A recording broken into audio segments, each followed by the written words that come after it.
Hello and welcome to the Isuzu D-Max V-Cross. Now what this is a sort of outdoorsy lifestyle vehicle with all the rugged appeal and creature comforts of an SUV and the added utility of that loading bay at the back. Just to sweeten the deal, Isuzu has also given it four-wheel drive. Now clearly I am not a very rugged outdoorsy lifestyle kind of guy. In fact, all I've got to show for it are these boots and a slightly mangy looking beard. However, hopefully, this will be the car that converts me. Let's find out.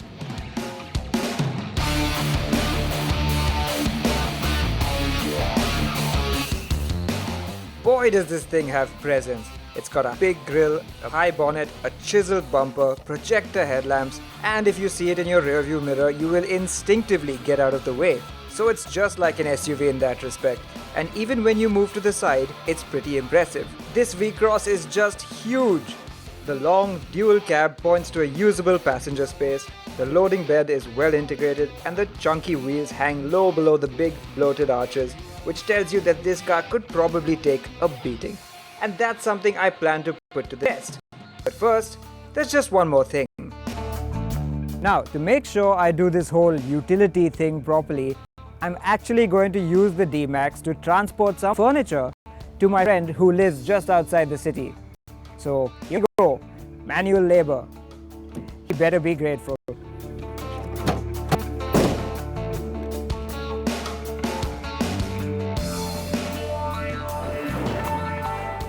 If you are one of those outdoorsy types, you'll be happy to know that the luggage bay can take 265 kg of your sports activity equipment. And the loading area is waterproof, so you can just hose it down when you're done. There are several hooks in the back to help tie things down too, but it's not completely flat thanks to the intruding wheel arches. And remember, this is the only luggage space in the car, and by default, it's wide open for all the world to see. Right, let's go. Manual labor done, it's time to hit the road.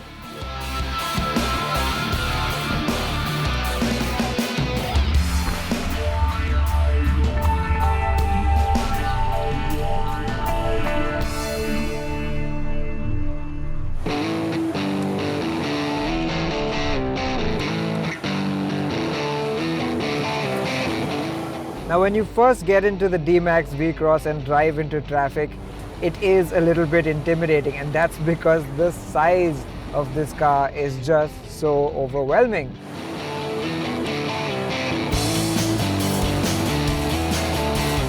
Now what doesn't help that sensation of hugeness is this steering, which is hydraulic, it's heavy, and it feels rather cumbersome. It's not so much of a problem right now because I'm on the move, but try parallel parking or making a U-turn in this thing and you will be in for a very solid upper body workout. What I do really like though is the engine. It is a pleasant surprise. Now Isuzu is actually known more for its engines than the cars they're in, and I have to say this is a really good one. It's a 2.5 litre diesel engine that makes 136 horsepower and 320 Newton meters of torque, and that might not sound like a lot compared to other engines of this size and type, but the way it's been tuned, as has the gearbox, is just brilliant.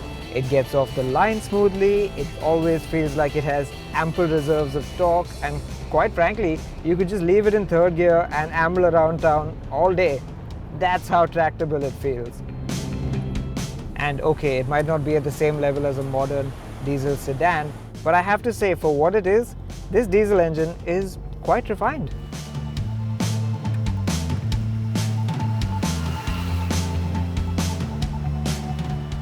Finally, though the size of this vehicle can be a bit daunting when you first get in, you get used to it soon enough, and that's largely to do with the high driving position and the great view you get out of this car. It really doesn't feel too different from driving an SUV.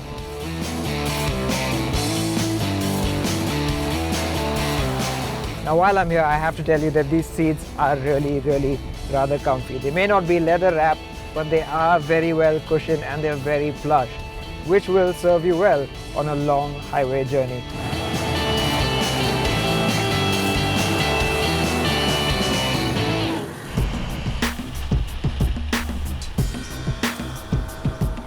And very soon, that's exactly where we went.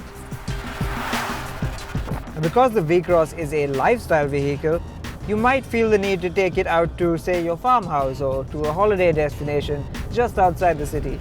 And for that, it needs to excel at being a highway vehicle.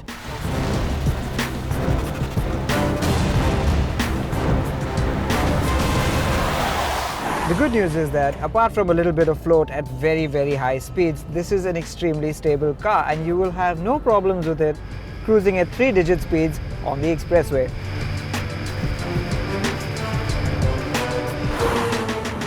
Now what also makes this car great for the highway is its engine. All that tractability and abundance of torque that we just loved in the city plays its part out here as well. You just only have to leave it in a single gear and it will do the rest for you. Even overtaking doesn't always require a downshift.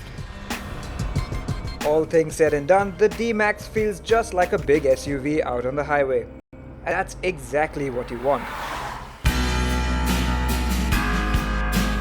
Soon though, it was time to ditch the wide, flat expanse of the expressway for narrow, broken country roads. Now where the V-Cross feels most comfortable and at home is on country roads, provided the road is wide enough to accommodate this big car. The reason for that is because this car's suspension is so well tuned for such a situation. It's high off the ground, it's really well calibrated and it can take a serious punishing. You really don't mind flinging this car anywhere without even thinking twice. It really makes you feel invincible.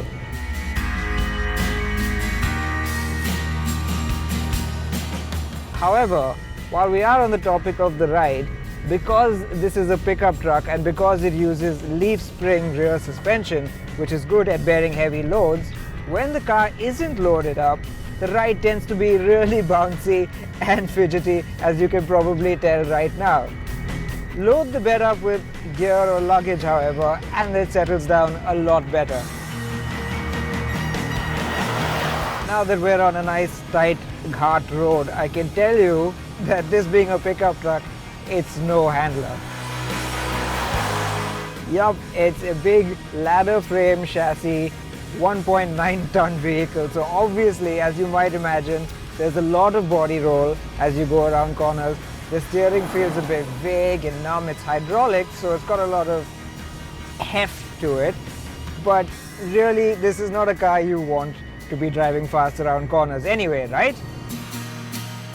No, what you want to do is drive over corners and reach your destination as the crow flies. This is a tough looking car and that makes you want to take it off-road. And well, we're in the countryside and it has 4x4. It would be rude not to.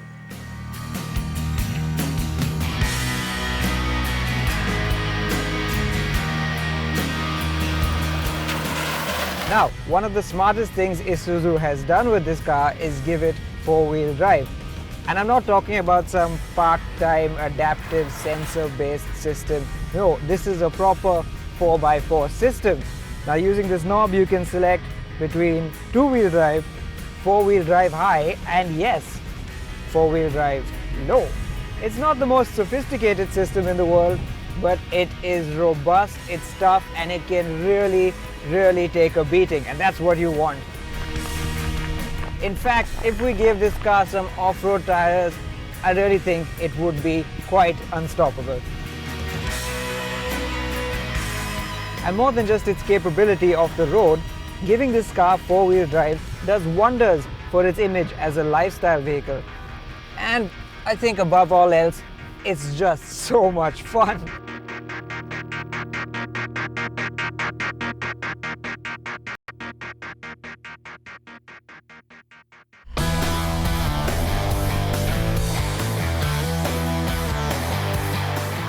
The other thing that any good lifestyle vehicle needs is an interior that is comfy enough. And Isuzu has made sure they've got that just right with the V-Cross. Now if you've ever been inside a Chevrolet Trailblazer, you'll find this interior rather familiar. And that's because the two cars share a same platform and in doing so share a lot of components, including the dashboard. In fact, if you think of this as a slightly trimmed down version of the big Chevy's interior, you'd be spot on. It's still got quite a lot of kit though. There's a slick functioning touchscreen with Bluetooth, USB and aux in. There's auto climate control, dual airbags, ABS, a fuel and trip computer and height adjustment for the steering wheel and seat.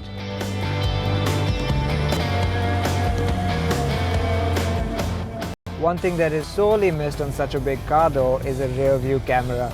I mean, backing this thing up is a chore on its own, and without the aid of a camera or even parking sensors, it becomes just that bit more difficult. What is the worry with trucks though is that you can't use them as proper family cars. But guess what?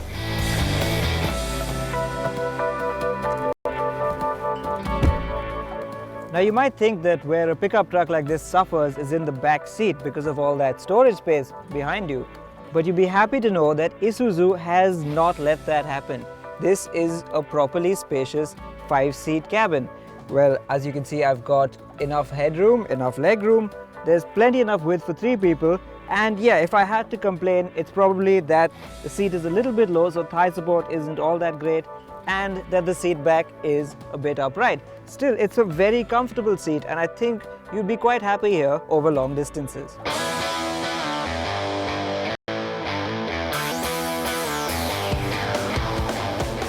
So there you have it then. On this one trip, the V-Cross has managed to do everything in its brief.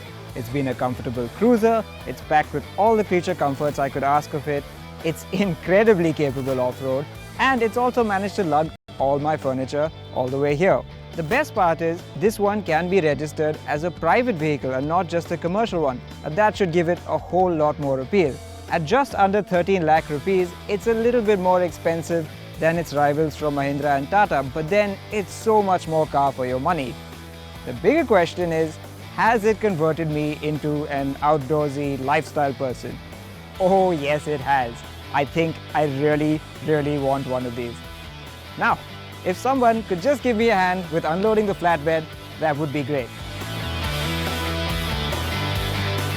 Oh, well, let's just put it this way, my friend is not going to be very happy. Remember kids, don't carry around furniture and off-road at the same time.